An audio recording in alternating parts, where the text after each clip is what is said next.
Distinguished guests, ladies and gentlemen, it gives me pleasure to welcome you to this, our IEEE 2024 PowerAfrica Conference in Johannesburg, hosted under the theme, Towards Ensuring Energy Security in Africa. My name is Thapelo Mosetle, and I'll be your program director for this session. And on behalf of the local organizing committee, we would like to extend our appreciation for your presence in this conference. Ladies and gentlemen, I would like to acknowledge the presence of our distinguished guests who honor us with their attendance for this session. And I will start with Dr. Vatiswa Papuzamklaga, who she is a Deputy Vice Chancellor for Research and Innovation at the Tshwane University of Technology. Next will be Mr. Malcolm van Hart, who is a General Manager for New Business Development from Eskom, who will actually be giving us our first keynote address for this conference, where he will provide insight on just energy transition and regulatory landscape, particularly in the distribution context. Ladies and gentlemen, later on behalf of the Minister, we are going to be joined by a representative from the Office of the Minister of Electricity and Energy of South Africa, Mr. Silas Zimu, who is the Special Advisor to the Minister, and he will be joining us as we progress with our session. Ladies and gentlemen, this year's theme speaks to the heart of our mission, ensuring reliable, affordable, and sustainable energy across Africa. The challenges that we are facing in achieving energy security are immense, but so too are the opportunities for innovation and collaboration.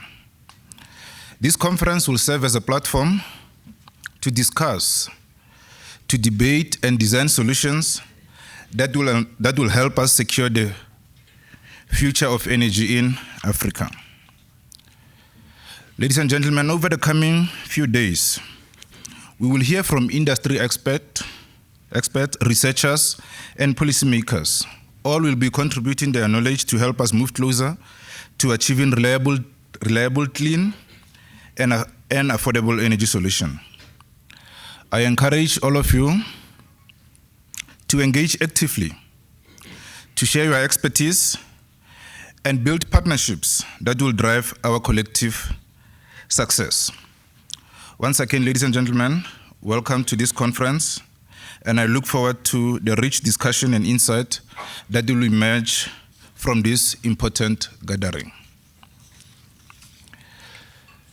Ladies and gentlemen, to officially open the conference, I would like to call onto the stage Professor Josiah Munda, who's a General Chair for PowerAfrica Conference 2024 and a full professor at the Tshwane University of Technology, to officially open our conference. Professor Munda.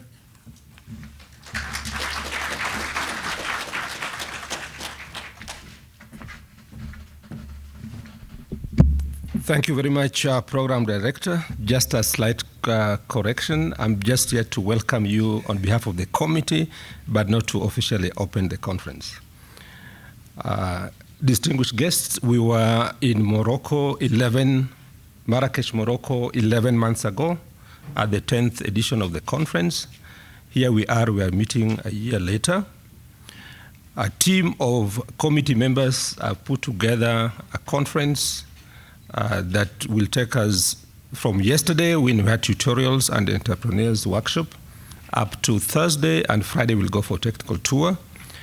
The team, some of my members are here. I'll just mention the chairs of the committees. We had a local organizing committee, and the chair is Professor Pitsu Bokoro at the door up there. We had a technical program committee, and the chair is Dr. Mary Ahuna, running late, but will be joining us this morning. We had industry engagement committee. There was Dr. Lesedi Masisi from University of Witwatersrand. We had in the publicity and marketing committee that was chaired or is chaired by Mercy Chelangat from the University of Texas, Dallas.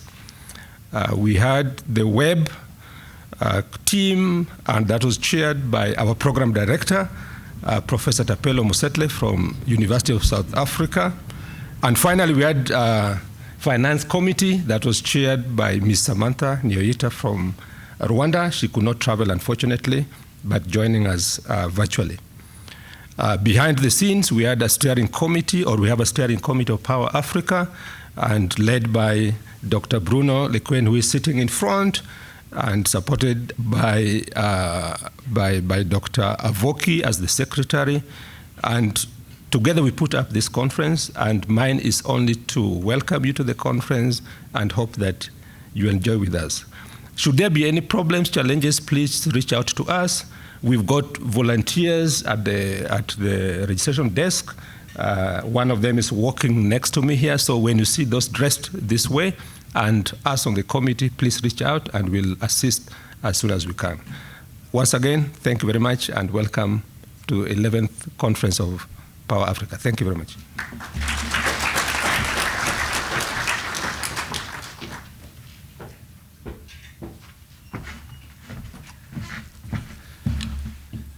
Thank you very much, Professor Josiah Munda, for your welcome remarks. On behalf of the sponsors of this conference, the main sponsors, which is the IAS and PEC, I would like to call on the president of IAS, Professor Andy Knight, to give some remarks of welcome to this conference.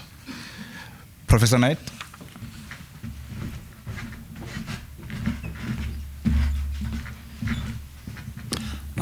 Thank you. My name's Andy Knight. I'm the president of IEEE Industry Applications Society, and in my day job, I'm a professor in electrical engineering at the University of Calgary in Canada. I am very honored and happy to be here at the opening ceremony for this year's PowerAfrica Conference. I'm really looking forward to what's going to happen this week and all the things we're going to learn this week, so I'm nice to see so many people here. I want to say thanks to a few people who've actually made this happen. I'm going to start with Bruno, who's chair of our steering committee for the conference. If it wasn't for Bruno and the steering committee's work, there wouldn't be a conference. So congratulations. Thank you, Bruno. And the same to Josiah. If it wasn't for your efforts, again, the work involved in putting a conference on is enormous. You listed a great long list of people who all are part of the team who've put this conference together, but without you at the head of it, making it all happen, again, none of us would be here. So we all owe you a great debt of gratitude. And so thank you from both Industry Applications Society and Power and Energy Society for the work that you've done for us. I want to say welcome to all the delegates for the conference for PowerAfrica, but also all the delegates for the IEEE Smart Village conference that's happening here. And I want to say welcome to Rajan and everybody involved with IEEE Smart Village. And it's great to see so many people here this year to continue the great work that IEEE Smart Village has done. IAS is one of the sponsors of this conference, but we've also been a long-time partner and supporter of IEEE Smart Village, and it's great to see IEEE Smart Village continuing to go from strength to strength. I want to thank the guests up on the stage with me. We have representation from ESCOM, from TUT, and from the Ministry of Energy. I'm really looking forward to what they're going to say this morning and hearing some of the challenges and some of the solutions that we get. I think my hope for this week is to learn more about, one, how IEEE can support all of you and all of the things that you're doing. So I said this to a smaller group yesterday, but if the things that you think IEEE should be doing to support you in your engineering jobs where you are, in your societies, in your chapters, if you have societies and chapters, let us know, and then we can work out how to put programs in place to actually support people. That's my hope for the week. And my other thing I'm really looking forward to this week is, I know Africa has different challenges with electrification and a just energy transition and affordable electricity than other places in the world. And it's really interesting for me to come here and learn from all of you about what all of you are doing and the solutions that you're providing, and work out what lessons we can take from you to take back and implement in other places as well. So thank you again for all of you being here. If it wasn't for you guys being here, there wouldn't be a conference either. You are, all of you who've come, submitted papers, who've submitted work to ISV, who are here. You're the reason why we have a conference. It's your conference, not our conference. So I hope you enjoy it, and I hope you get out of it what you hope to get out of it as well. I look forward to seeing as many of you as I can through the week. Thank you.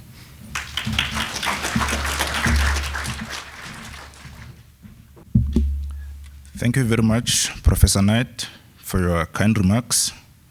Ladies and gentlemen, at this point, we are going to have an official opening of the conference, and the welcome address will be delivered by Dr. Vatiswa Papuzamtlaga, whom I mentioned that she's a DVC for Research, Innovation and Engagement at the Tshwane University of Technology. Dr. Papuzamtlaga.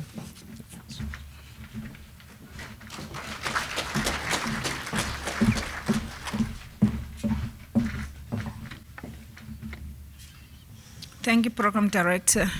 It seems like people were here much more taller than I am. Sanbanan, Dumelang, Abshen. I thought I'm in South Africa. You know, I don't have a privilege of saying all these languages when I'm in other countries. Do you? Good morning. Goeiemorgen. Yes, we're in South Africa. Thank you so much, Program Director. Mr. Malcolm van Harte, the General Manager, Distribution Strategy and New Business Development Department at ESCOM, Prof. Andy Knight, the President of IEEE Industry Application Society, IAS, and of course, the advisor to the Minister, the Honorable Minister for Electricity and Energy, who is Dr. Hoshiesho Ramkhupa. Dan Toland, the Director, Society Operations, IEEE Power and Energy Society. Dr. Rajan Kapoor, the President of IEEE Smart Village. The PowerAfrica Conference Steering Committee members, PowerAfrica Conference 2024 Organizing Committee members, distinguished delegates, ladies and gentlemen, good morning. I take this opportunity to welcome you all to South Africa, the Rainbow Nation. And I am sure you might have noted that with my greeting earlier on, that I was welcoming you in Africa, and particularly in South Africa. Welcome to the 11th edition of IEEE PowerAfrica Conference, which is happening at this prestigious hall of Beachwood Hotel and OR Tambo Conference Center. A special word of welcome to all the industry partners that are present today, the sponsors, the exhibitors, and other participants. The 5-day program, which started yesterday with tutorials and will end with a technical tour to the Council for Scientific and Industrial Research, which is CSIR, is packed with interesting and very important topics under the theme towards ensuring energy security in Africa. Energy access and security stands out as one of the biggest challenges in our continent. Energy security is crucial for all sectors of the economy and impacts people's lives even in the remotest parts of the countries. Different parts of the continent experience their unique problems with unique solution options, while some problems are of similar nature. Sharing of experiences at a forum like this is one way of solving this challenge. There is a perfect alignment, ladies and gentlemen, between what this conference seeks to achieve and the plans of relevant national departments in South Africa and Africa at large. The conference technical paper tracks include, among others, renewable energy and conversion systems technologies, distributed energy systems, microgrid systems and energy access, use of data science and AI in power and energy systems, control and cyber-physical systems in power and energy systems, power systems and energy storage systems, electric mobility. These tracks, together with the IEEE Smart Village sessions and the conference special sessions, address very important topics and are aligned directly with at least 6 Sustainable Development Goals, SDGs. Those goals, the Sustainable Development Goals are 7, which is affordable and clean energy, decent work and economic growth, which is 8, SDG number 8, and SDG 9, industry, innovation and infrastructure, sustainable cities and communities, climate action, which is SDG 13, and partnerships, of course, SDG number 17. The Science, Technology and Innovation Decadal Plan of our country, which is spanning from 2022 to 2032, sets key strategic priorities for us.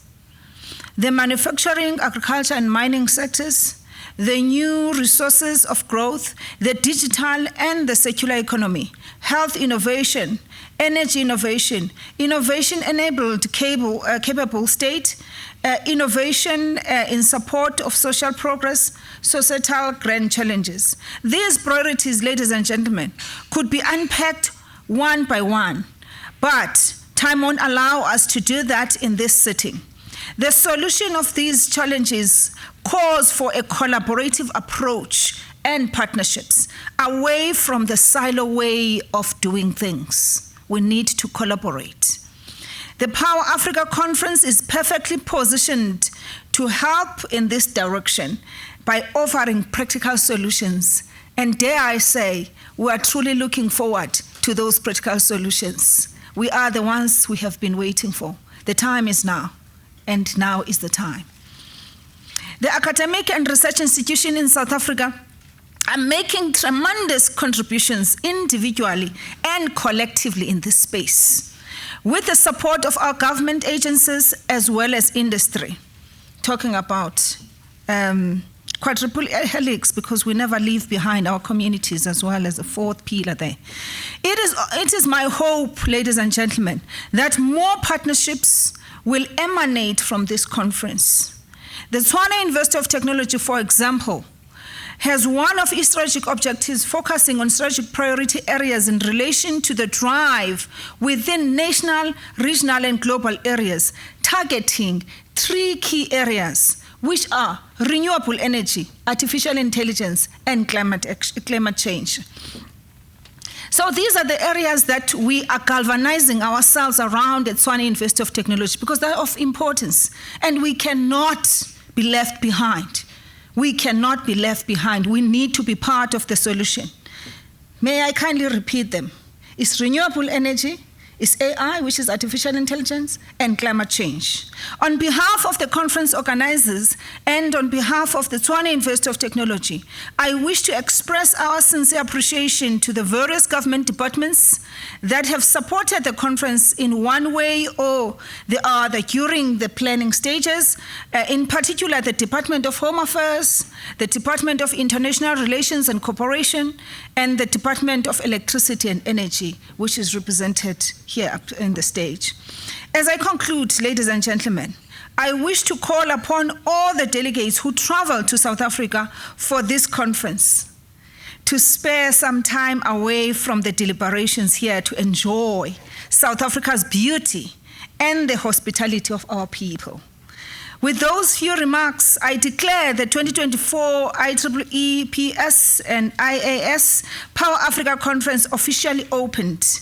Dear colleagues, we are the ones we have been waiting for. In my language, I say, kufaya yonke into zakuthi amaqabokazana ngalala endleleni ngabe kunyembelekile.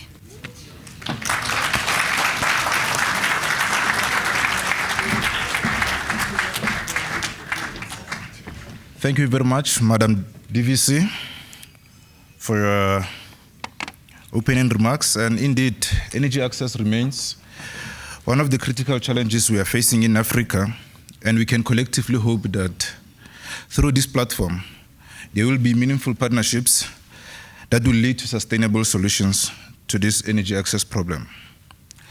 Ladies and gentlemen, I would just like to inform you that the representative of the Minister of Electricity and Energy, Mr. Silas Zemu, has joined our distinguished guest on our stage. Ladies and gentlemen, there is a slight change in a program. At this point, we were supposed to call the representative of the minister. However, I will start with our first keynote speech. That will be given by Mr. Malcolm Van Hart, who is a general manager for new business development from Eskom. Mr. Malcolm Van Hart will give us a keynote address titled Just Energy Transition and Regulation Landscape in the context of Eskom distribution. Ladies and gentlemen, Mr. Malcolm Marx has 27 years of expertise in the electric utility, transmission and distribution industry. He has also experience in risk, reliability and resilience, network planning, demand-side management, regional and national control centers, and network optimization. He's currently the co-chair of NECOM Workstream 5, which is on demand management and provide access to Eskom IDM. Mr. Malcolm Marx, you're welcome to the stage.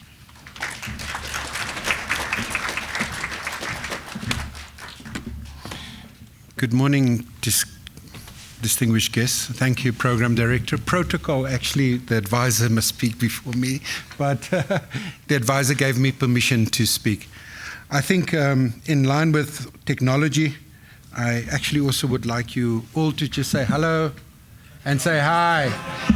Good morning. There we go. Now I've got evidence that I was at the conference, So thank you once again to all the program director, the IEEE president and vice president, the minister of advisor to the minister.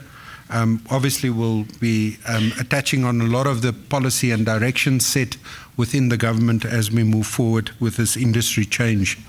So all distinguished guests and all the ladies and gentlemen at the conference, we are really delighted to be here to really discuss the energy transition, as this is a very important topic for our country as we transition towards a zero carbon footprint for the country. It is critical that we do accept that the global shift towards a lower carbon future is really underway. All countries are investing significantly in low carbon technologies, implementing measures to really protect in the way that we need to be implementing this. But, as the minister always reminds, it has to be just. It has to be just for all communities that is out there.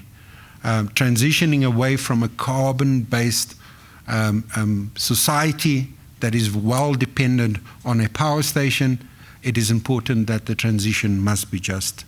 If we adapt these technologies, the transition that is happening across the world, it gives Eskom and South Africa as a large an opportunity to really focus on this transition to make sure that it is a low risk for the economy, as we need to be moving towards a more competitive environment and trading with other countries. It becomes very pivotal in the way we focus on low carbon future.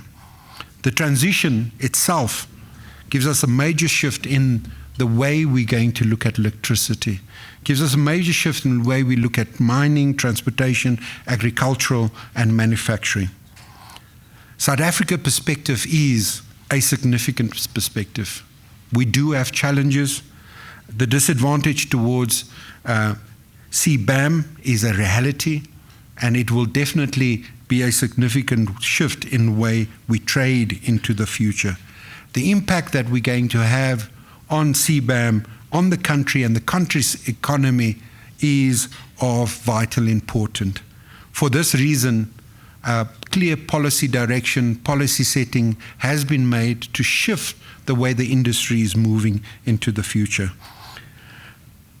Moving forward on our relationship with other countries, CBAM, and the way we implement this around our products and services will specifically be of importance. I think the truth of the matter is that the transition is happening right in front of us. As a South African It is significantly shifting the way we need to be doing business. IPPs, renewables, DRs are not only connecting in a transmission network. And for this reason, our topic is really focusing on the distribution side of the world. Because guess what? Most new private investors will be on the distribution side.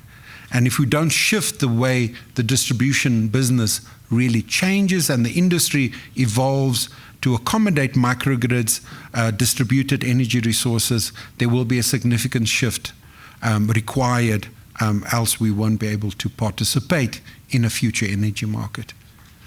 I think the ERA has significantly changed the way distribution will have to look at the power system. Participating in the energy market in a competitive way makes a significant shift in the way we need to do our business into future. Things like aggregator, things like virtual power station, participating in wholesale markets are all new things that is being introduced into the industry that needs to create that shift within the distribution environment. The truth of the matter is that there is a disruption. There is a shift. Technology is evolving much faster than that regulation and industry can evolve. For this reason, if we don't embrace AI, blockchain, the more fancier sensors, the Internet of Things, cybersecurity, and storage, these are the deal breakers into the future. Fundamentally, all industries in the distribution electricity industry will have to take these cutting-edge technologies into consideration. But at the same time, we still stay a monopoly. The truth of the matter is the Eskom distribution business and Eskom as a whole has to have a key balancing act. The key balancing act, as what we talked about, is security of supply. Unfortunately, colleagues, we don't have a nice discussion around the fire anymore about load shedding. Distribution, Eskom as a large, has arrested that. And I think the advisor will really give us more of the success of the drive from the ministry side to really secure electricity. And we all do know security of supply is the fundamental component to economic growth. And if we don't unlock that security of supply, it is a significant challenge for us moving forward. So securing the current fleet, securing the future fleet, and making sure that it's reliable and dependable of when we need it and how we need it is critical. But the key question is, what is the distribution's view on this world? The distribution view on security of supply, as all engineers would know, you just can't just connect a lot of inverters to a low fault level, to a network that is weak and is actually not unable to evacuate that power. It creates a significant challenge. We are moving from a passive view of looking at a network to an active view, where a distribution system is becoming a true system, becoming a true grid of the future, because you have to be managing the dynamicness of a distribution network in the future. You have to introduce flexibility. We have to look at electricity differently.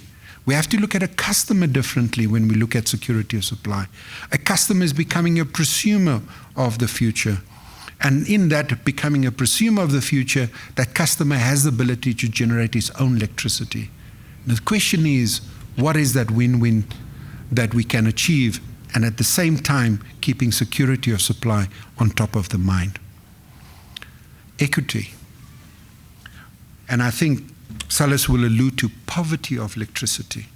The poverty of energy is a reality in South Africa, and Africa as a large. I think we should acknowledge that universal access is and will remain a significant challenge to Africa and South Africa as a large. We do have a challenge around cost-reflective tariff, and the question is, how do we provide cheap electricity to indigenous populations of the future? The truth of the matter, it needs to be cost-effective. The truth of the matter is, the current technology that we have now to provide to a village is expensive. It is expensive. The question is, how do we optimize that cost so that it becomes easier and accessible so that we don't have energy poverty as we move forward? Towards the low carbon future, it is critical that South Africa really finds a neat balance around affordability, security, and then sustainability to make sure we match the goals of becoming more greener, more smarter, and towards a greener future for utilities as a large. This cannot be done if we don't solve one fundamental challenge: inertia. We have got 70% of our fossil fuel that is still rotating mash. The truth of the matter is, where are we going to get that inertia? And that remains a challenge to the IEEE community and remains a challenge to industry as a large of how to solve that integral problem when you have penetration of IPPs are significant in the future. So the truth of the matter is, when there's cloud cover, we see 4,000 to 5,000 megawatts disappearing. The question is, how do we manage that on weak reserves of a power system? So there always has to be a balancing act between security, affordability, and sustainability of energy into the future. This is vital for the industry. And why this is vital is that the global trend suggests that we have to embrace the 4-5, the 4 Ds, and some people are talking about 5 Ds, but let's stick to the 4 Ds. The 4 Ds of decarbonizing. The question is, how do we shift the dependency on fossil fuels? How do we shift towards becoming more neutral towards the goals that we have set out for ourselves? Renewable power is the future. It's cheaper, it's better. But we have to solve the security and the technology itself. Digitization is the future. If you don't digitize your power system, you don't digitize your customer, you're unable to manage the power system. And that's true on a transmission network, but it's even becoming much more truer on a distribution network of the future. Of the future, we're talking about electricity and data meeting at a convergence in somehow and some point. Because if you don't know, if you can't control it, if you can't measure it, you can't manage it. So reducing the cost of this technology and providing access to customer. If you've got a smart meter, why can't a utility provide data to that indigent population? Why not? We've got the connection straight into the home. The question is, how do we embrace this technology? Make sure that we bring it smarter into the future. Decentralization. The role of a distribution company is significantly changing with the advent of IPPs and renewable resources. We have to change the role in which a distribution company looks at how we're going to transform into the future. Future systems to incorporate where a customer becomes king is important. How do we provide in this hand the power to the customer to transform its own usage, its own consumption, and also at the same time participate in the market, demand response, switch off his EV during peak periods, help us to shift the demand. All of that is possible. The question is, what is the solution for Africa as we move forward? Talking a little bit about Eskom, the truth of the matter is that we need to become flexible. We are repurposing our power stations. We need to have a just energy transition program for the power stations that we will be decommissioning, and as we're decommissioning, introducing more cleaner power. That is on the cards, that is the truth, that's the reality. The introduction of markets. The introduction of an energy market of the future, the ERA is quite clear that it has set the codes and the regulatory decisions around setting up an energy market of the future. The way you pay electricity will change in the future. As a distribution company, are we ready for it? Transmission has been doing that day by day. But now, a distributor has to take that into consideration. Participating in forecasts, predicting its consumption, and actually making commitment to a market. Our transmission company is unbundling, but still connected loosely to the holdings company, so that it can reduce independence within the market. Significant investment needs to be made in the transmission company of the future. Over 14,000 kilometers of line needs to be built. Lo and behold, IPP's selected Northern Cape. Lo and behold, the load sits somewhere different. So yes, it's cost cheap to generate, but very expensive to connect. And your children's children will be paying for that connection fee of that future. The question is, as distributors, how do we participate in aggregator, trading, and ancillary services of the future? The modernization of the grid is inevitable. Power flow is different. It's no more one-directional. It's reverse power flow. It's becoming more dynamic. It's becoming to a point that aggregators and distribution traders will have to participate into the future.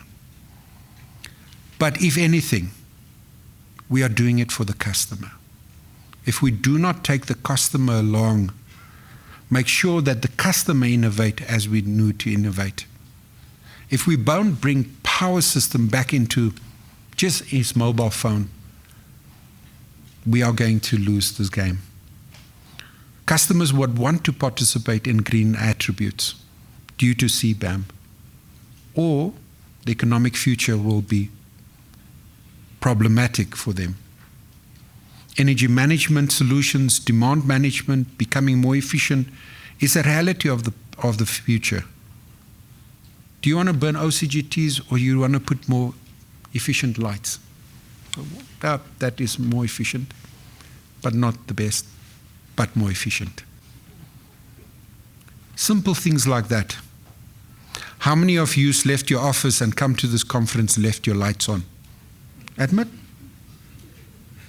So what's your relationship with energy? How many has left on the air conditioner because when they come back after a week, they want to have a comfortable area? Admit? No, not me. It's central controlled, so I have no control over aircon. But that's the truth. What is your relationship with energy? It's not only the utility that has to make the shift. It is you as society, and for us as engineers to promote that shift for the future. I have to talk about Eskom again. You all do know that we have electricity now. I guess we're all happy, so can we just... we're working on that problem. Anyway, I'm just joking. So there's been significant effort from NACOM to really arrest this scourge of load shedding. The ministry has made a significant effort to transform the way we look at securing electricity of the future. Now, we have got 8,000 to 10,000 reserves at night, which we don't know what to do about, which is great for us. But now we have to put coal and rotating mass on coal reserve. So that's a different challenge. So managing the power system these days is much more dynamic. So operational recovery, making sure our income statement is more stronger, strengthening our balance sheet, having business separations as what is prescribed by government, and having a change in culture. No matter what technology you have, colleagues, everything rises and everything falls on leadership. Our long-term aspiration is really there to really secure financially, making sure that we're operationally sustainable, that each of the business units can really have its own balance sheet and make sure that we can go to the bank to borrow our own money and not depend on the fiscus for bailouts. The truth of the matter is that we need to encourage private sector, we need to be competitive in the industry as a large, but all of these renewables or anything is not going to happen if we don't modernize the grid. The distribution industry, and we're not talking about Eskom distribution, has a backlog of 300 billion rand of refurbishment and maintenance. So that has to be done for us to transform into the future. And striving towards a zero carbon is the aspiration of government, and that is the reality that we are living with. Everything has to be just as we move forward in the future. I will speak a little bit less about Eskom, but let's talk now to the transition that we are making due to regulatory changes. Lowering electricity price is significantly our cause. We would love to do that, but you do accept electricity price is really determined by the regulator. And we determine the price based on the rules of the regulator. But lowering the price is a significant challenge for us. The inability of Munich's to pay us remains a challenge, and it's not an Eskom challenge, it's a country challenge. How to become more innovative and support the industry so that we make sure we constantly drive that electricity price down is of importance. The truth of the matter is that we have levies that is significant. We're paying co-levies. Name the levy we are paying. Those are all added to your cost. The second thing that it also allowed is for us to encourage the reliability of more flexible generation sources, reducing the risk of outages. We need to introduce renewables into the power system. That is the future. Customer has more choice. We're introducing, I think there's up to about 6 or 7 traders and aggregators that is able to provide you a greener solution of that future that you would like to have. Investment in the industry and creating jobs is of paramount. As we reduce our coal stations, we have to be creating new jobs as we move forward. Increasing innovation and increasing the way we do our business is of paramount importance. Embracing new technology is key as we transform this industry into the future. In closing, all distributors will be the epicenter of the energy transition. Because where are you connecting most of your energy sources? Is on the distribution network. The challenge remains resellers and redistributors. If they're in the volumes games, they will significantly not have that opportunity into the future. We have to find ways to integrate prosumers, customers, DERs, and energy producers on the distribution networks. A network that's constrained, weak fault levels, doesn't have the capacity to evacuate power, hasn't been refurbished for the last 15 years, is under-designed. That is the truth for most distributors in the world. Distribution processes has to be introduced, such as a system operator at a distribution level, an energy aggregator, a trader.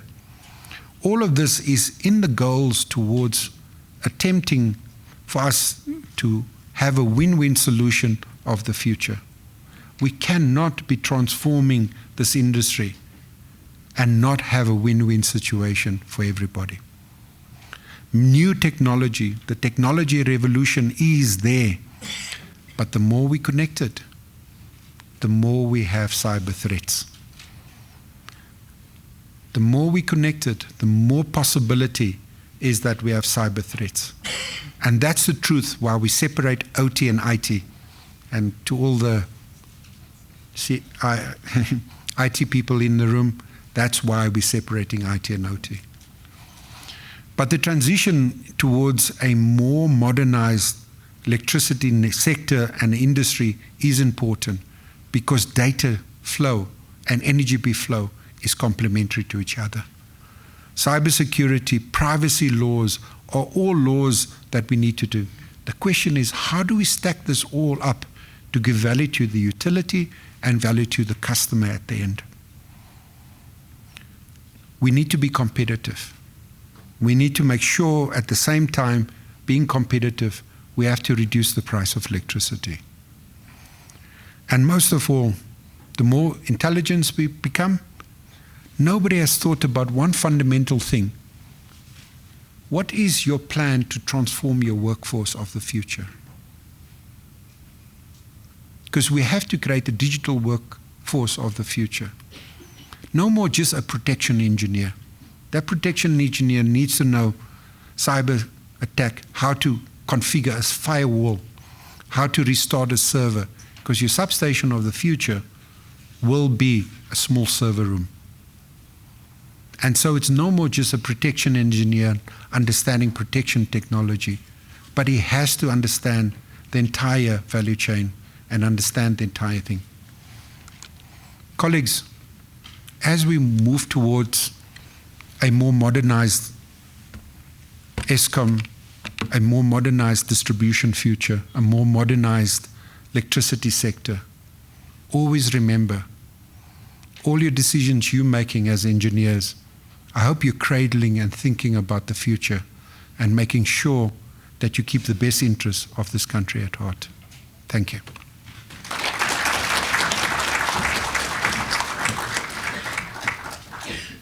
Thank you very much, Mr. Van Hart. And Mr. Van Hart, as we transition and embrace these new technologies, we have got to ensure that the security of supply is always guaranteed. As we have mentioned, that is one of the fundamental components for economic development. Ladies and gentlemen, as we have seen on the last slide, Mr. Malcolm was inviting for questions. I would urge you to write down your questions, as I will open the Q&A after remarks by the representative of the Minister, Mr. Silas Zimo. Now at this point, ladies and gentlemen, I would like to call on Mr. Silas Zimo to give us some remarks from the Minister's office. Thank you. Morning, everyone. Are you good? The house is full, which is a good thing. You know, energy leads the economy, so you are expected by those that cannot afford or cannot attend this session to lead and show them that you are actually aware that without energy, there's no economy. So firstly, let me apologize on behalf of the Minister. You know, we are so busy.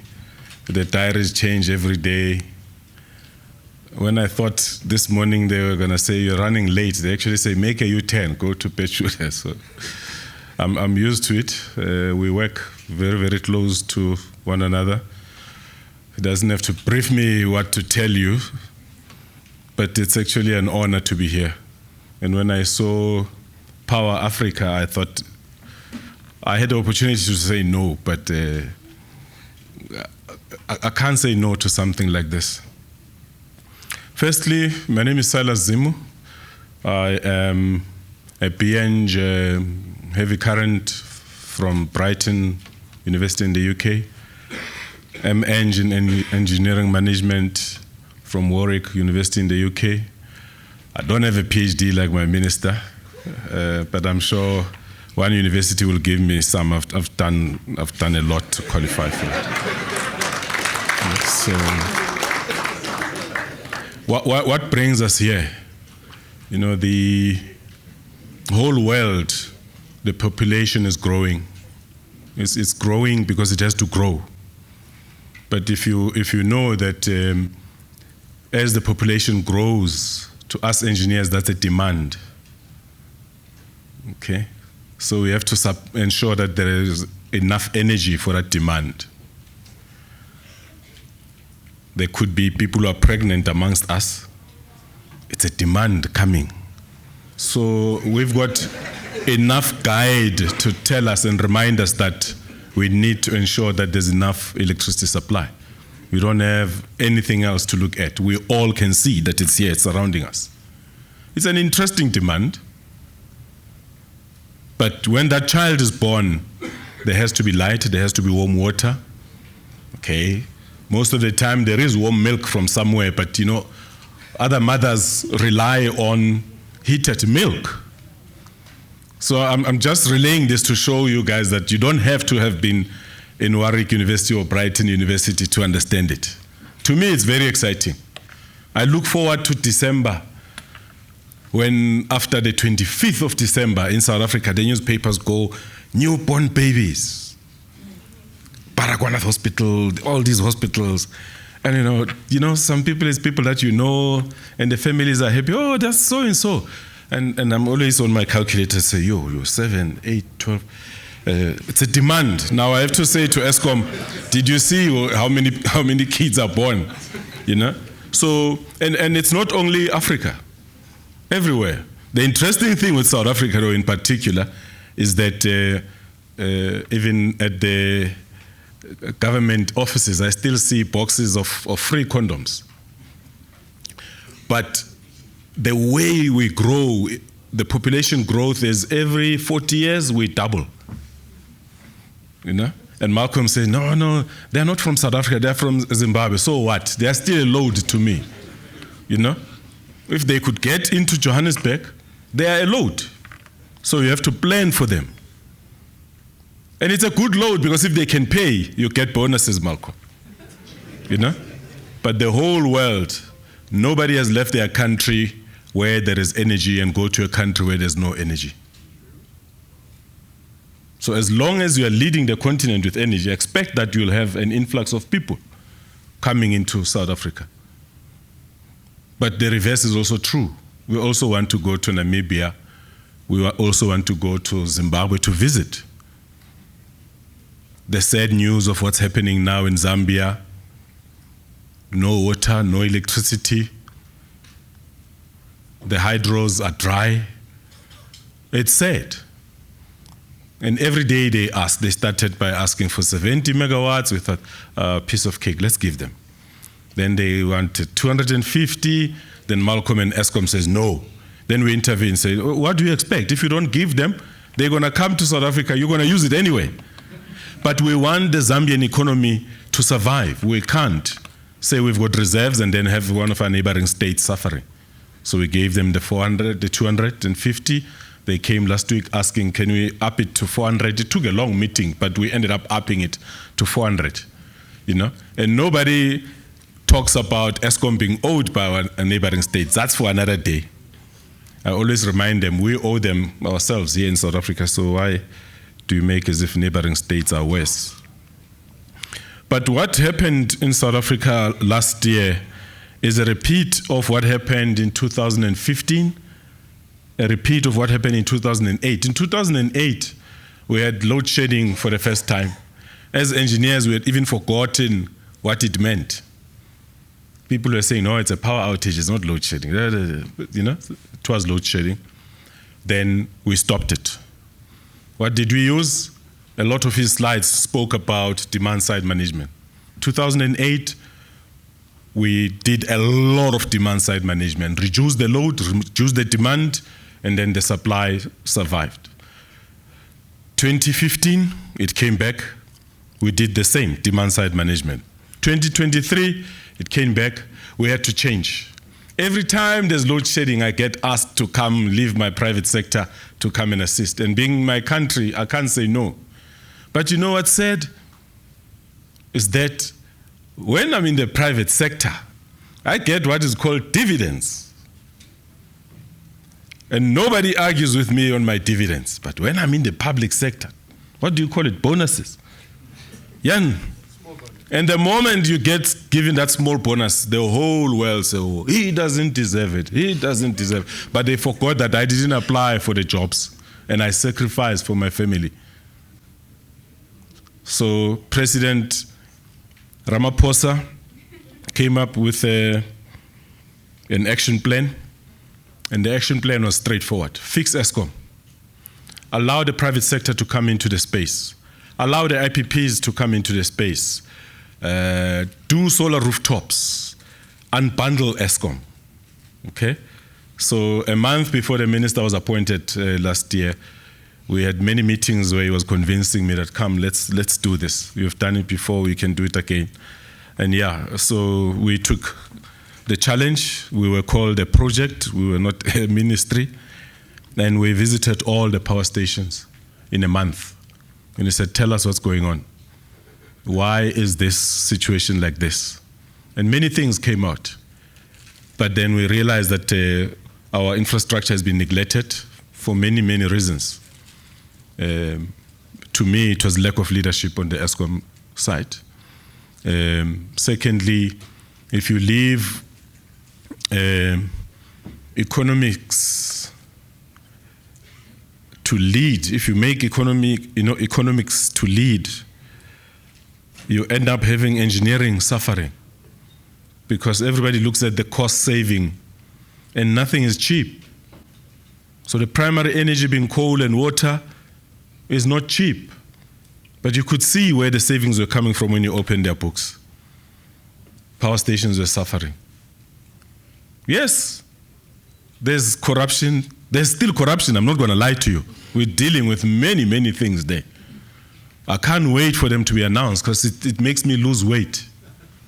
You know, especially when you see a face that you've been given information about and the person is still wanting to take a selfie with you. It's dangerous, you know? And I'm not talking of 1 million rand. I mean, there's people that are very junior that are processing things of close to 1 billion in a month that must be stopped. A lot of them are suspended already. A lot of people say, be careful, you might be targeted. Yes, they do kill one another. But that we are dealing with as well. There's a police in this country, there's the courts. It's going to be interesting to see them in courts, actually. So we then said to Cabinet, the problem is on the generation side. There's a high partial load losses. There's too much high unplanned maintenance and less planned maintenance. Those stations that were doing very well had the opposite. They had a high planned and low unplanned. So they could tell that tomorrow we want to switch off unit 1, or on a certain day bring it back. Others were just working haphazardly, you know. So it was a sad story, because then the decision from the head office was that stop the coal power stations. So they stopped the coal power stations at a very high speed. I call it a lightning speed. But they were not introducing the renewables at a lightning speed. They were introducing them at a snail speed. But remember, the load was not moving. I said the load is us, Angit. So they had forgotten that we're not moving. He spoke about the inertia.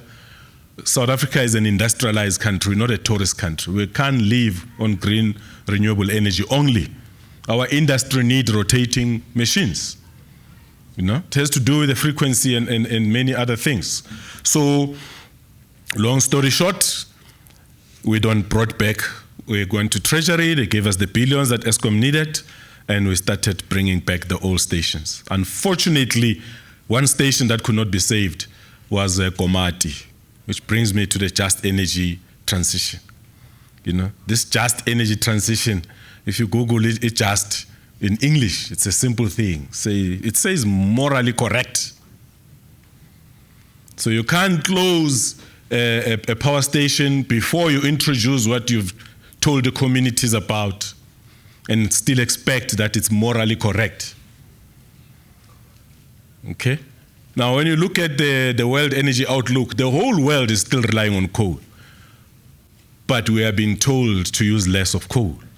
Very interesting. Tomorrow, I'm in Mpumalanga, invited by the Premier. The Just Energy funders are around. They want to be shown around. And yes, we'll show them around, but it cannot. The Komati thing will never repeat itself. Had we not visited these stations, Camden would have been closed, Hendrina would have been closed, Matla would have been closed, Arnott would have been closed, Kendall would have been closed. We would not be here. We would not be here because the economy would have collapsed. So that's why I said it's something that lacked a lack of leadership. So when you go and then say, people say, but why are you taking that route? Then you go back again to the benchmarks, the World Energy Council, the IEEE. You know, the whole world has got 4 crossings on the crossroads. The first is they're fixing the assets that they have, everybody. Nobody's destroying them. I'm lying, I can hear you saying, oh, this Zulu boy is lying. Look what happened with Ukraine. Everybody brought back their power stations, the old ones. They never shut them down like we were instructed to. Otherwise, there wouldn't be a Germany economy as we speak. The second one is they introduced the renewables. In that renewables, they do what we're doing called the energy mix, including nuclear, by the way. Okay? The third one, they look at climate change. How do we ensure that we have less emissions? So in India and China, they're not shutting down the coal stations. They're doing what we did with Kusile with the flue gas desulfurization. There's many things that they're doing, including carbon capture, utilization, carbon capture storage. And quite interestingly, last month, we discovered that the same Mpumalanga full of coal has got a type of soil that you can actually do a carbon capture storage. Underneath is about 2 kilometers down. Leandra, I think it's a town. And we can store this carbon dioxide there for the next 30 years if we get the formula right. You know? So, and we copied this from China and India. What they're doing right is the fourth one, the tariffing, the pricing. They've got that very right because they created jobs and people can afford. In South Africa, we've got plus 20 million people that get given grants, actually. As I was getting lost here, Malcolm, there's another conference of social development department. Those are the guys that are issuing these people, 20 million people, the grants every month, 350 rands. I can't relate it to dollars. I don't know how much dollars it will be. Okay? We give 20 million people 350 rands grants. We are 60 million in total. There's 20 million people that are paying this high price, that the tariff that we're talking about. So the big discussion now is with the 36% increase that Eskom has put to the regulator. Yes, you followed the formula. But nobody remembers that that formula excludes the billions that we raised on behalf of Eskom when you were stranded. Their formula does not have that at all. And as I always remind them, that 36%, go ask your wife or your husband or your children if they'll allow it. I don't think they will. So the decisions we take also affect our families. And when we are in these big, beautiful boardrooms, we forget that. Your salary increase, Malcolm, you've never had a bonus for the past 6 years. Your salary for the past 3 years has not been increased, but you're hitting us with 36%. Where is it going to come from? You know, people say I become a politician. Yes, we are all politicians. If you've ever voted, you are a politician. So I'm using my votes now to can say what I want to say. So it's the biggest challenge that we have on the tariffing side, on the distribution side. The Eskom has been unbundled on the transmission side. We launched the new transmission company yesterday with the minister. It's good that the company is there. But you know, Malcolm is a clever man. He still gives them an office at the head office of Eskom. So they still use the same unique number. Their salaries are coming from the same HR and finance. Their culture is the same. I don't know when that company is going to have its own culture. And people were asking them yesterday, so how much are your assets? They don't have assets. Malcolm is refusing to release the assets. Yeah? But because the world said we must unbundle, we are unbundling. Why are we unbundling? Because the IPPs said they want a neutral transmission. We said we will do that. That was 2010. Okay? Start with your IPPs. They said, okay, we want a separate procurer. We created the IPP office.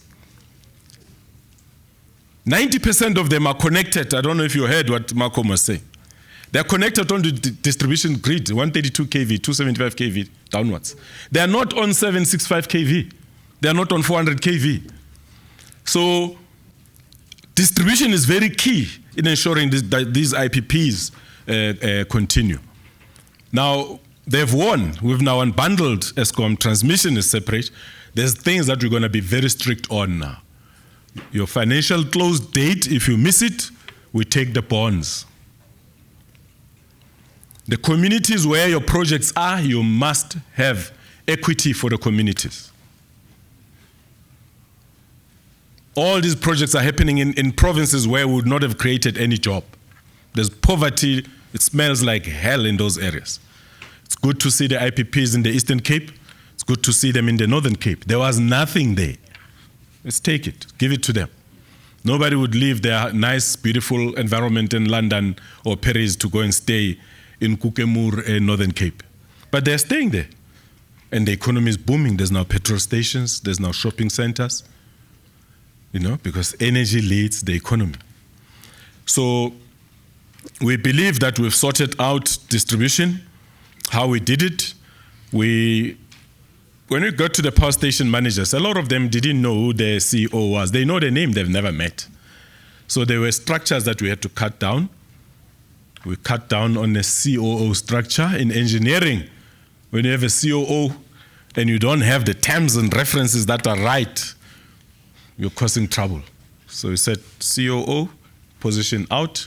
There was what was called cluster GMs. So every 5-6 power stations were under one general manager. Cut it off, and then we placed people. There were about 8 acting general managers in very key power stations. So we advertised, then we got them people appointed. That includes Quebec, our only nuclear, and then we appointed the head of generation, who was in another subsidiary. We brought him back because he was there before, and things started to stabilize. Where the biggest problem is now is on the distribution side. In South Africa, we have what is called ghost vending. These are clever, innovative people that are selling electricity illegal. The last report I've seen last week was 10 billion rands goes through ghost vending. It's a lot of money. I hope he has not included it in the 36%. Okay, that's one. 2, we've got municipalities that are not paying ESCOM. Some of those towns are dead. They'll never recover because industry has shut down and people are leaving houses on their own and disappearing somewhere because they can't afford the rates and taxes and many things. Then we have the direct customers of ESCOM that they're not talking about that are also not paying, all the black townships. It's a lot of money. If municipalities owe ESCOM about 70 billion, their direct customers are owing them the same amount.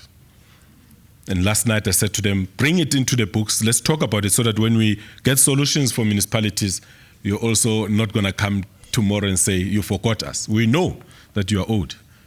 Remember, underline the 20 million people I'm talking about. Where do you think they are getting the money to pay? On average, when you talk to them, it's about 800 rand that they used to spend per month and get about 600 units. Today, that 800 rand gives them 300 units. Your stove, your water boiling kettle has not reduced its consumption, but the tariff is going high. It's still an interesting space. I've looked at the program of this week for you guys. You've got women in energy, women in engineering. I don't like the topics that you put there. It can be career guidance and development for women. Put that for the youth. Malcolm, we can't continue about developing women in career. That is for the youth. We must bring women to be at the level where we are. They must be advisors. They must be CEOs. They must own this IPP space. No, when I was looking at it, I was like, hey, we don't change, man. So, no, deliberately so. Let's be deliberate about it. And I'm talking to you women as well. Nobody empowered us, by the way. We pushed our way through. Push your way through. Don't wait for these men to empower you. It's not going to happen. There's so many opportunities out there, especially on the IPP side. There's lots. Don't want to do waiting for tenders of Eskom. No. There's no money in the tenders. The receiver of revenue is watching you. You're going to pay a lot of money on the taxes. Go on to the IPP space. Beautiful space. I can give you another business idea. I've spoken about Eskom direct customers that can afford to pay. I've spoken about the municipalities that the model now is saying maybe we should give them solar rooftops, microgrid. The solar energy tariff now is about what, 58 cents per kilowatt hour. Even if a municipality charges its community 80 cents, it's still cheaper than the 3 rand they're charging them now. Some municipalities are saying, but it means we're going to lose out money. It's directly proportional. At the moment, you're paying Eskom. Eskom pays the coal suppliers. Coal suppliers are 99 billion rands to Eskom per year. It's the highest cost of this 36%. So it's so difficult to even try to reduce it. Maybe we'll have to take a political stance to say Eskom must own coal stations for the next 10 years and sell coal at 200 rand per ton instead of the 800 rand they're paying now. Aye. So the minister would have put in some jokes in between. I don't have jokes. I just have the reality. And if you look at the second highest cost of this Eskom bill on the tariff application is the IPPs. Bid 1, 2, 3, the tariff was expensive, we're still paying for it. Then the third highest cost is his operational expenditure. Malcolm is my friend and we talk everywhere. Unfortunately, we get sent where it's difficult, like here. KZN, always share the stage. But it can't be correct that we're only talking about tariffs. I want Eskom to start talking about customers, because it's got a different meaning to a tariff. The moment you say customer, the next word would be care. Care. And then when you have customer care, you know that they are happy, then customer is king. Then the money flows in. At the moment, you are pushing your money because you don't have a customer. You've forgot to recognize them. And I'm deliberately saying it here because it can't be correct that we go to Europe and copy the benchmarks that everything in Europe, the utilities are doing through artificial intelligence, laptops, cell phones. My grandmom doesn't have a cell phone. She wants to walk and talk to somebody in a walking center. We are a third world country, South Africa. You can't be copying first world things and force them onto us. So your customers, so when you ask Malcolm these questions, you ask him where is the nearest walking center. So they closed all the walking centers. And one day an old granny called from Soweto. She wanted to meet somebody of Eskom in Soweto. There was no office. And they called me. I thought, okay, I'm not sure, but I think in town there is an office of Eskom, Braamfontein. She went there, it's closed. She had to be taken to the head office. So why would people not do illegal connections if there's nobody that they can engage? So we're sitting with our own goals where when a neighbor is connecting illegally, the neighbor who's paying wants to report somewhere. She or he gets given a call center number. She stays for an hour on that line saying you're number 72, you're number then 82. It does not go down, it just increases. And then she puts the phone down, and then the one who's stealing electricity laughs at her and says, hey, they're not gonna come. Ha! Then what do? Give me 100 rand, I'll also connect you illegally. All you have to do is to buy 10 rand so that Eskom think you are buying. We all know those tricks. And we have people in Eskom that knows that. And half of those tsotsis or those thieves are actually Eskom staff. It's coming out very clear. When we meet the communities, You'll see an old woman saying, Minister, I know where he stays. And others will say, shut up, why are you telling the minister those secrets? As if we're not born in the townships. We know. And that's why we are dismissing them. It can't be correct. So as we mix, there's no challenge on the technical side. The challenge is on the human side. So as you sit here, you discuss, please bring solutions. There's lots of theft of copper. South Africans are very interesting. They even steal optic fiber. The moment you cut it, you can't do anything with it anymore. And they run away from the police as if they've got 1 million, only to be told by the scrap dealers that no, this is worth nothing. So there's an educational drive that we must bring back to say, let's educate our people. This thing may look like many cables, the optic fiber, but it's not worth what you're gonna do. The cost, for example, in Kusile, where they stole this, was 2 units down for 2 weeks. That's 1,600 megawatts down because of somebody that went in there and thought they are stealing something worthy. And when I was shown pictures, I said to the minister, so the person who stole this thought they were going to sell it at 1 million. It's not. It's not even 1 cent. We're going to rely on you guys, and that's why I'm so straightforward with the women, because we're getting old. Malcolm, we're getting old. When I left ESCOM, they asked me, what do you want to do with your pension? I said, I want to leave it. They said, until what age? You can take it at 55 or at 60. I put 55. And 2 years back, when I turned 55, I got a call from ESCOM Pension Fund. You are a pensioner. And I was like, what? But then I realized that I've not groomed people enough in the past 7 years. And if that is not happening, who's going to replace me? So let's bring the youth, the women in the streams. Let's do what we used to do before. I used to train people from BPC in Botswana. They used to be brought to South Africa. We trained them on how to manage power stations, how to manage people. Zimbabwe, ZESA. I even got a trophy from Mugabe. Yes, I'm proud of it. It's sitting right on top of my biggest TV in the house. People must see. It was given to me by the late Mugabe. It was not a political. I connected Zimbabwe into South Africa. I deserved it, So, but I hope you guys, as you engage, you come up with solutions. Malcolm has guided you on the distribution generation. Transmission wants to build 14,000 kilometers of transmission line. I don't know when. The quickest is go into the distributed generation space and get yourself, because the customers are there, get yourself on the distribution grid. There's no need for all these long lines that are going to increase our tariffs again. We still need them, but not so many as they are planning to do.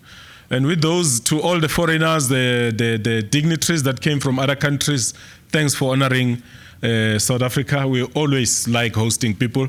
I don't know why this place was chosen. There's no sea here. There's no sea at all. We could have demanded to be taken to Cape Town or Durban. But it's still South Africa. South Africans are good hosts. I'm sure you're enjoying the dinners, the evenings. Don't go to Sentin. It's too expensive. Keep your money in your pockets for the first time. But as I said, the same thing that brings you to South Africa, we want to be attracted to your countries as well in future. So the super grid that we forgot last year and we dumped, we're starting to say maybe transmission company, the new one, has to connect us up to Inga like we used to dream. Connect the whole sub-Saharan, and if we can do that, then the whole of sub-Saharan economy would be stimulated, and we can then live together. I hope we won't be like in the Middle East. But just remember, we are the only country in sub-Saharan with nuclear, so don't start. We'll take Quebec and throw it into your country. No, that is the joke. And again, thanks a lot. Thanks for honoring us here. Thank you.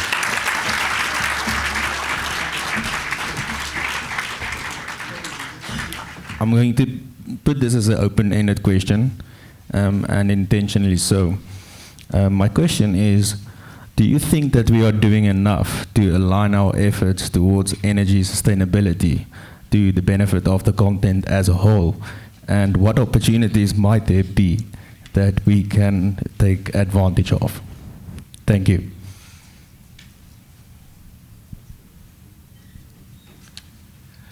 Thank you very much for your question. Is there anyone who wants to take on?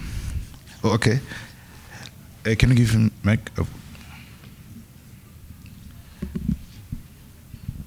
Thank you very much.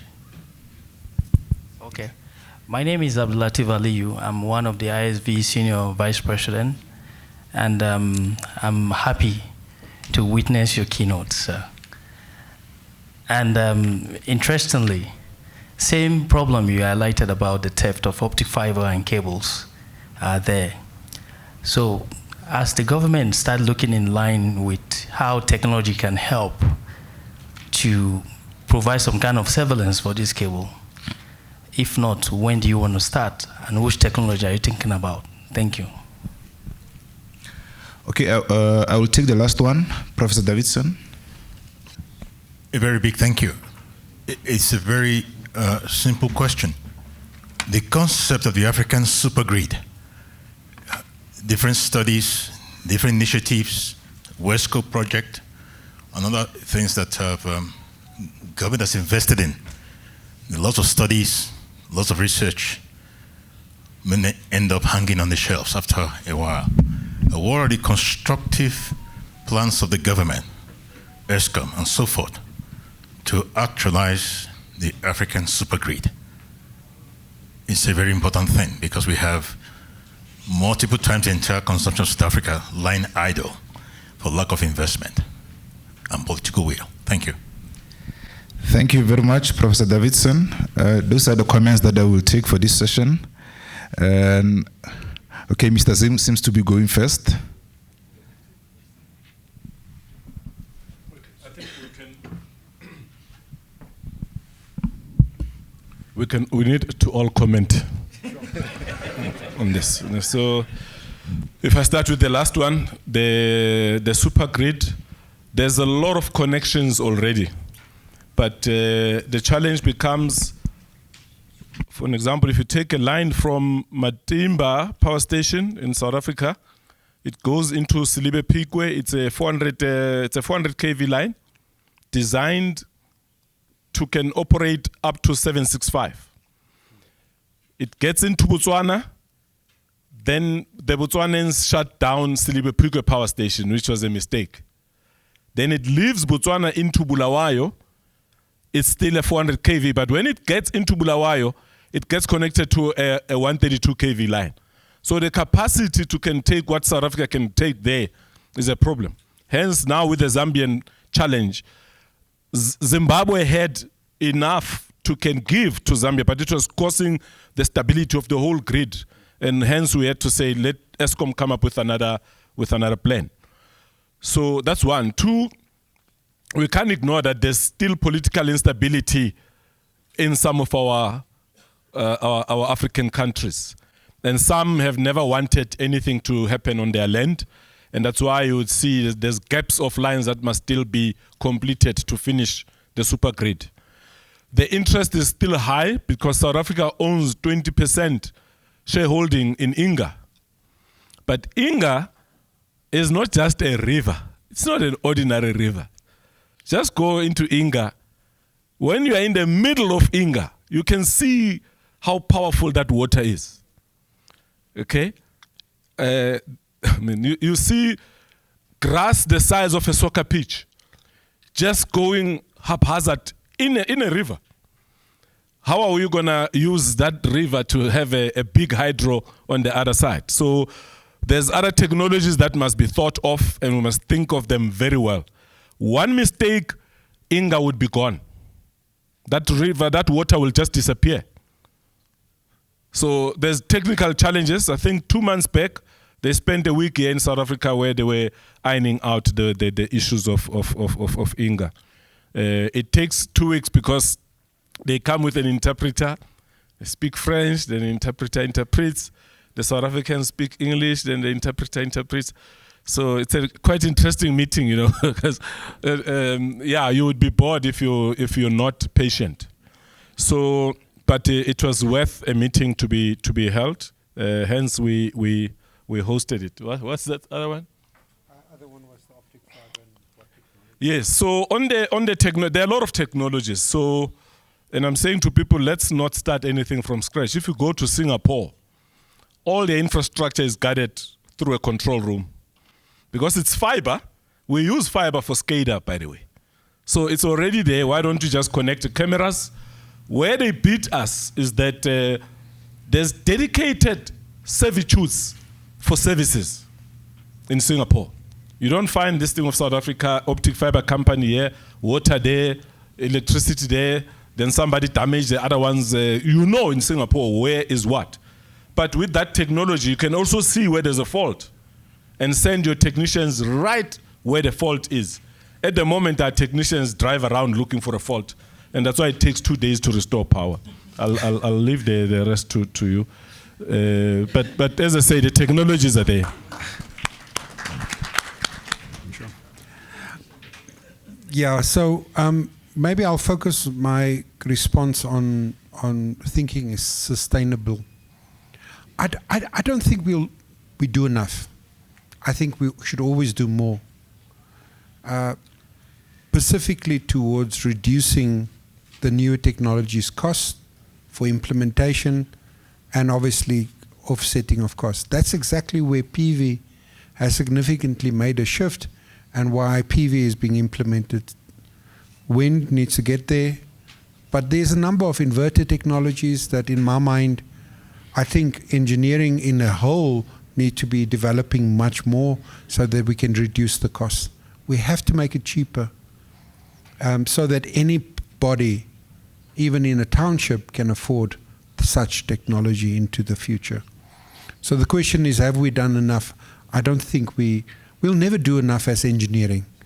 And I think that's always the conundrum in engineering. You always find ways to optimize, make better, look at new technologies to transform. And that's the purpose of conferences such as this, is to introduce new thinking, new beliefs on how better to do things as we move forward into. But the key issue is to move this new technology quicker into production and making it cheaper. Yeah, thank you. What about, will the carbon tax help? Carbon tax, we're paying carbon tax. Help. Would it help? Is it sustainable? I'll leave that political question to you. So in 2008, when we had that first load shedding, people from Eskom were sent to all over the world. I was a City Power, Joburg CEO at the time.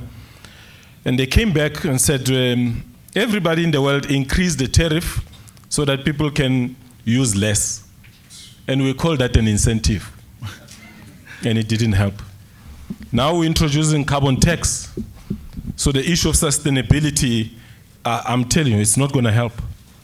Because there are people who are saying, we cannot be told by Europe that we should reduce the emissions when we are not the one that caused the problem. So we're not uniform. But we have to continue preaching that sustainability. At the moment, that sustainability, financial sustainability leads everything else. But it's interdependent to these things such as emissions. So the risk now is that our export products are going to be hit by this CBAM. And the moment they're hit, a replacement of our products would be found somewhere else in the world. Indonesia, for example, where to save all our automotive, Mercedes-Benz in East London, VW and Toyota, KZN, VW, PE, who else is in PE, Isuzu, then here in Pretoria, all those BMWs, they were all leaving. And we had to say to them, we're going to help you. You're not going to have load shedding. We promised things that could not be done. And thanks God, load shedding stops. You know? But think of it. All of these companies, BMW, all X3 and electrical vehicles are for export. The whole world. VW Polo, South Africa. Mercedes-Benz, A-Class and C-Class, South Africa. Isuzu, all their bakkies, Nissan, Toyota. So there were 800,000 jobs at risk. And thanks, when they saw that we are fixing things, renewables are coming in, then the Germans invested to say all the electric vehicles of Mercedes-Benz will come from East London, which is good for East London. It's the biggest employer in East London. The second is the municipality, which owes Eskom. Thank you very much. With those remarks, I will close the Q&A session. Okay. Oh, we want to... Yeah, I was just going to say, it's really interesting for me from outside hearing these discussions, because we have very similar discussions in Canada, which is a totally different context. But in Canada, every province has its own separate grid. There's no Canadian grid. You cannot connect from Alberta to the province next door. It's a 250 megawatt interconnect. That's it. There's no connection side to side in Canada. All the Canadian provinces sell to the US because they can sell for more money by selling to the US. So we don't have even a national grid because you can't get the different jurisdictions to agree. So these are massive problems. I live in a petro state.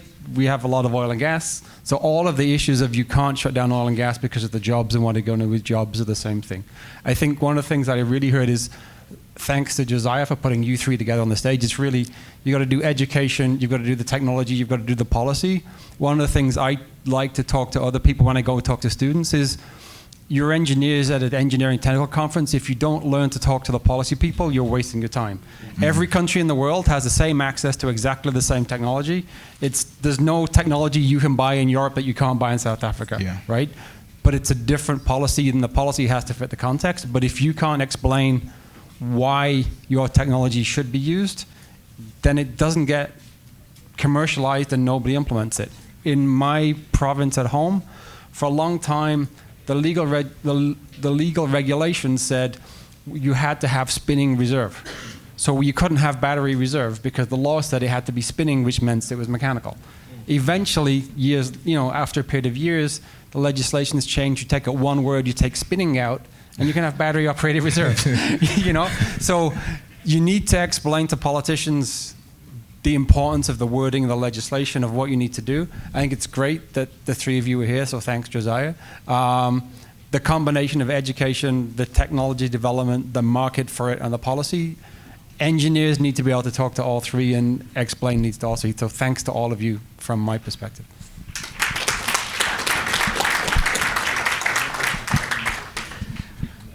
Thank you very much, Andy. Yeah, ladies and gentlemen, with that, we will close the Q&A for this session.